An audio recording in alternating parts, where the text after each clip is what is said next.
அன்பு தமிழ் மக்களே வணக்கம். இந்த ஆர்டிஃபிஷியல் இன்டெலிஜென்ஸ் கிரியேட்டட் வீடியோவை வைத்து இன்னமும் நேத்தன்யாகு உயிருடன் இருப்பதாக படம் காட்டிக் கொண்டே இருக்கிறார்கள் இந்த இஸ்ரேலில் உள்ள ஆட்சியாளர்கள் என்று எல்லா இஸ்லாமிய சமூகத்தையும் நம்ப வைத்தது ஒரு மூட மட கூட்டம். அது காங்கிரஸ் அல்ல. மூடக்கூட்டம் என்று சொன்னதும் நீங்கள் காங்கிரஸ் தான் அது என்று நினைக்கக்கூடாது. அது ஒரு அல்லக்கை, காங்கிரசின் கை அல்ல. எடுப்பார் கைப்பிள்ளை என்று பெயரெடுத்த இஸ்லாமியனை ஈஸியாக ஏமாத்தி போடலாம். சிஏஏ என்று 2024 கொண்டு வரப்பட்ட சட்டம் உங்களை பாகிஸ்தானுக்கு துரத்தத்தான் கொண்டு வரப்பட்ட சட்டம் அது என்று இஸ்லாமியனை ஈஸியாக நம்ப வைத்தார்களே.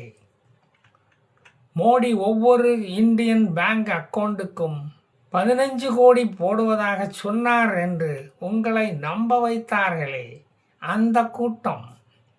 தங்கம் விலை ஏறுவதற்கு மோடிதான் காரணம் என்று நம்ப வைத்தார்களே. அப்படி சொன்னவனுக்கு சபாநாயகர் பதவியில் வேறு வைத்து அழகு பார்த்தவர்களாச்சே இவர்கள். அந்த கூட்டத்தை தான் நான் சொன்னேன். இப்போ தெளிவாக புரிஞ்சிருக்குமே. இவர்களின் மூளை மசூதிகளில் இருக்கும் இமாம்கள் தலையில் இருக்கும்போது இவர்களால் சுயமாக சிந்திக்கவா முடியும்? இமாம் என்ற அரசியல் தலைவன் சொல்வதை கேட்டு நடவடிக்கை எடுப்பார்கள். அவர்கள் சொன்னவனுக்கு ஓட்டு போடுவார்கள். அப்படி செய்யும் கிளிப்பிள்ளைகள் இவர்கள்.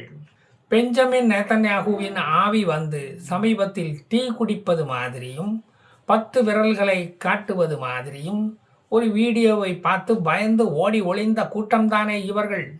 செத்து போனவன் திரும்பி வர முடியும் என்று நம்பும் அறிவாலய அறிஞர் கூட்டம்தானே இவர்கள். மக்களை மாங்கா மடையன்களாக ஆக்க முடியும் என்று கண்ணுமொழி தலைமையில் அடுத்த புரூடா தேர்தல் அறிக்கை தயாரிக்கும் கூட்டம்தானே நீங்கள்.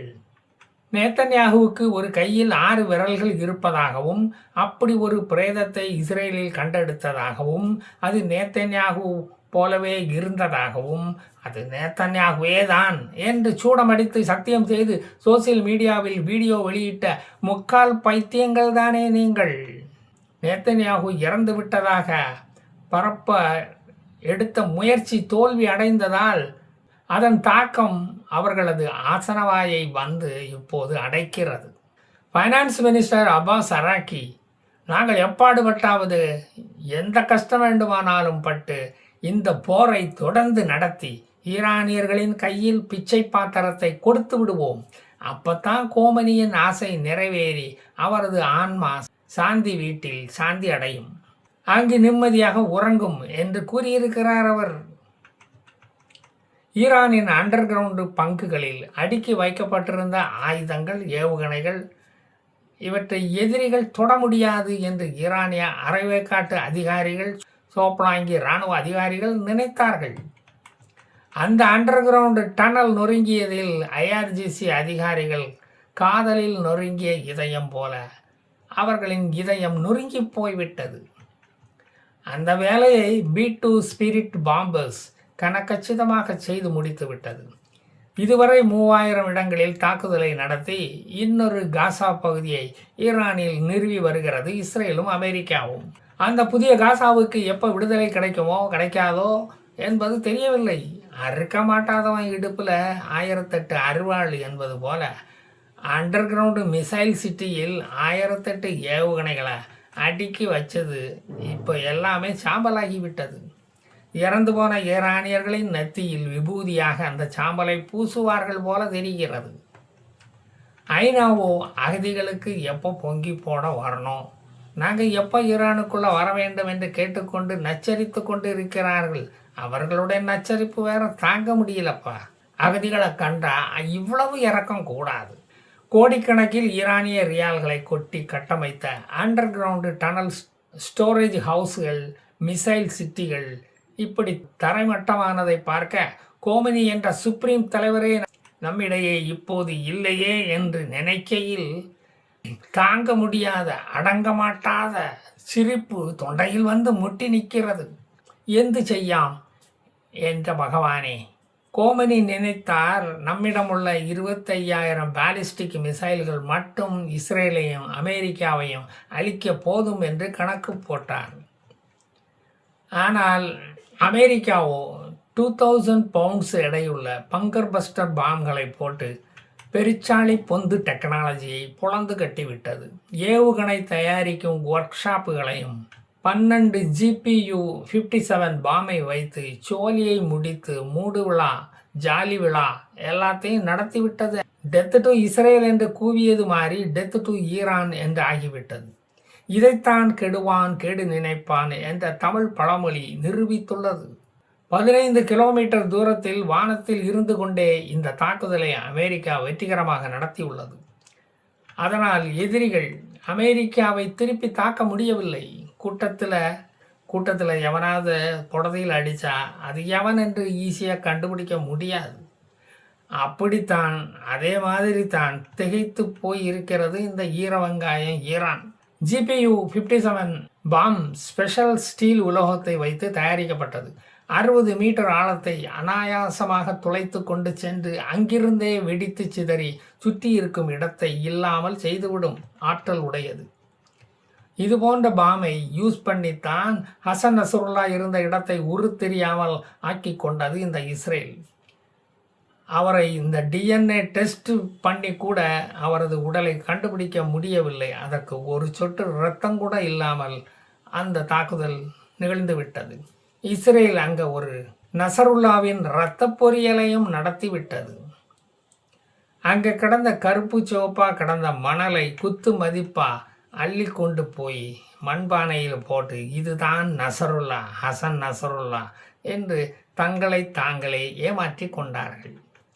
ஏமாறுவதற்கு காசு யார் கொடுத்தாலும் அவர்கள் வாங்கி கொள்ள மாட்டார்கள். அவர்கள்தான் நேர்மையின் சிகரமாயிற்றே. ஏமாறுவதற்கு அவர்கள் தயாரில்லை. அவர்கள் என்ன தமிழர்களா? இல்லையே. எங்கிருந்து மிசைல் பாய்ந்து வருகிறது என்று தெரியாமல் எதிரி திணற வேண்டும். எல்லை கடந்து வரும் விமானங்களை திட்டம் போட்டு ரகசியமாக குழிக்குள் இருந்தே சுட்டு வீழ்த்த வேண்டும். அதற்காக கட்டப்பட்டது தான் இந்த டனல் பதுங்கு குழி. கடைசியில் இந்த ரகசிய மிசைல் சிட்டி சாக்பீஸ் கட்டி மாதிரி இப்படி உடஞ்சி போகும், தூள் தூளாக போகும்னு கனவிலும் நனவிலும் நினைத்து பார்க்கவில்லை இந்த சுப்ரீம் சிந்தனையாளன் கோமெனி. இனி மண்டையை போட்ட பிறகு அவர் என்ன நினச்சி பார்க்கவா போகிறாரு? ஏவுகணை விடும் ஈரானின் சக்தி வீணாகிவிட்டது. ராஜ்மாத் நைட் பில்ஸ் சாப்பிட்டாலும் அது இனி கிளம்பாது. மிசைல் சிட்டி ஈரானின் ஒரு சக்தி வாய்ந்த ஆயுதம் என்று வீராப்பாக எண்ணிக்கொண்டிருந்தார் கோமேனி. அது ஒரு தொங்கிப்போன ஆயுதம் என்று இப்பத்தானே நமக்கு புரியுது. டெத் டு மிசைல் சிட்டி என்று இஸ்ரேல் இப்போ கூவுது. மார்ச் 5ஆம் தேதி இந்த ஆழ்குழிகள் எல்லாம் அட்டர் வேஸ்ட் என்பது சொர்க்கவாசலில் உள்ளே நுழைவதற்காக பர்மிஷனுக்காக காத்து கொண்டிருக்கும் கோமனிக்கு புரிந்தது. கண்கட்ட பிறகு சூரிய நமஸ்காரம் இனிமேல் எதற்கு? அவர் தலையில் அடித்து கொள்வதை நல்லவேளை யாரும் பார்க்க முடியவில்லை. இந்த கரண்ட் சிச்சுவேஷன் மத்திய கிழக்கு நாடுகளுக்கு ஒரு எச்சரிக்கையாக அமைந்தது. மெக்காவை நோக்கி 6 நேரம் தொழுதுவிட்டு ஒரு நேரம் ஜெருசலமை நோக்கி தொழுதால்தான் கொஞ்சமாவது உயிர் பிழைத்து வாழ முடியும் என்பது அங்கு எழுதப்படாத விதியாகிவிட்டது. இப்போது ஆடு மேய்ப்பவன் தேசத்தை எதற்கு கும்பிட வேண்டும் என்று ஆடு தின்பவன் இவ்வளவு நாளும் நினைத்து கொண்டு கொழுப்பெடுத்து தெனாவட்டாக திரிந்து கொண்டிருந்தான். இப்பத்தான் உண்மைகள் கொஞ்சம் கொஞ்சமாக அவர்களுக்கே புரிகிறது. தேவன் வடகிழக்கில் இல்லை, ஜெருசலம் என்ற மைய புள்ளியில் தான் இருக்கிறான் என்ற ரகசியம் இப்போது அவர்களுக்கு புரிந்துவிட்டது. இது தெரியாம 10,000 வருஷமா முட்டி மோதி அவர்கள் மண்டைகள் உடைந்திருக்கிறது.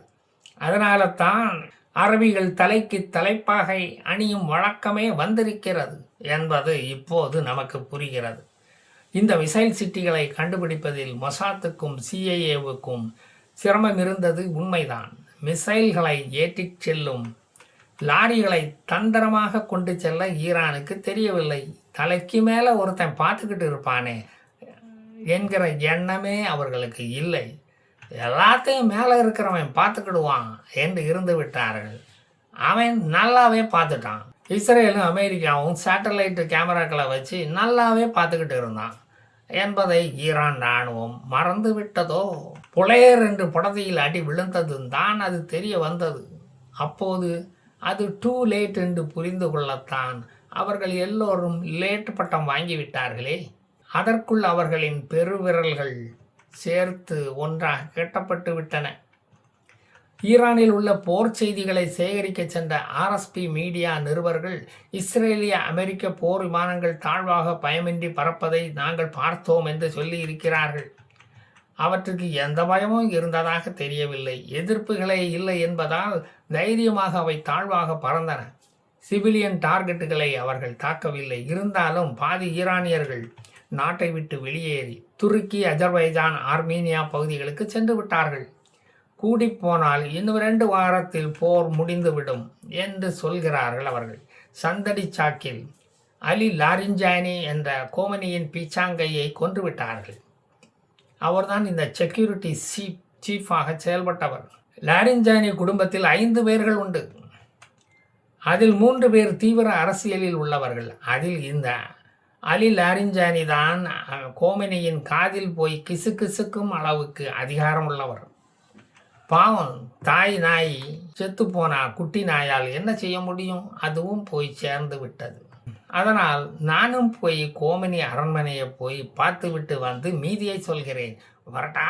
ஜெய் ஹிந்த்.